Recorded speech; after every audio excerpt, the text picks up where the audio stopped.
Maligayang pagbabalik mga kaibigan, latest weather update tayo ngayong hapon po ng Miyerkules, April 10, 2024. Pero bago natin yan pag-usapan at ibalita ang weather update, please huwag mong kalimutan muna mag-like and subscribe and pahit na rin kaibigan ng notification bell.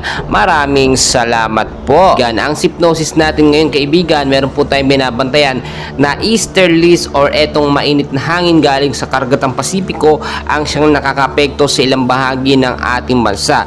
Pangungunahan ko na kayo mga kaibigan, wala pa naman tayong as of now na binabantayan na bagyo sa loob ng Philippine Area of Responsibility. Pero sa ating kalapit bansa, meron silang mga bagyo, no? Or may mga LPA sila namumuo doon na posibleng magkaroon ng extension sa ating bansa.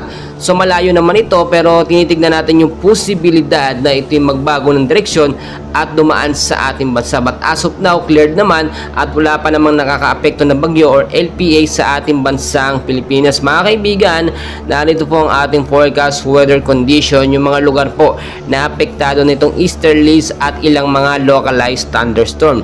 Sa area po ng Metro Manila mga kaibigan, kasama na po dyan ng ilang bahagi ng ating bansa, maulap po na panahon ng mararanasan sa mga pilipiling lugar sa Metro Manila. Posibleng hanggang bukas po ito, no, with isolated rain showers or thunderstorm pagdating sa gabi.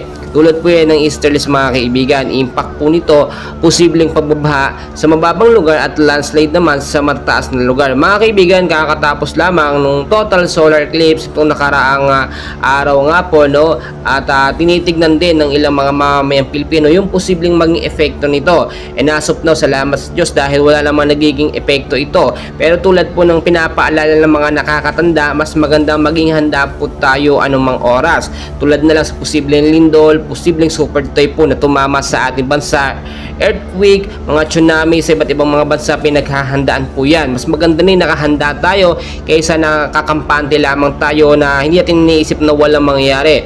Pero as of now, good naman at wala namang problema. Mga kaibigan, tinataya rin po ayon sa pag-asa, posibleng isang bagyo po ang pumasok ngayong buwan ng Abril bago matapos, no? At yung kauna-unahang bagyo nga po na hinihintay natin, yung bagyong Aghon nga po, posibleng maging malakas dahil ito po yung posibleng kauna-unahang bagyo na papasok sa ating bansa ngayong buwan ng 2024. Kaya mga kaibigan, no, dyan lang po kayo. Huwag nyo kalimutan mag-like and subscribe para ma-update ko kayo sa ating mga susunod na latest daily weather update. Maraming salamat.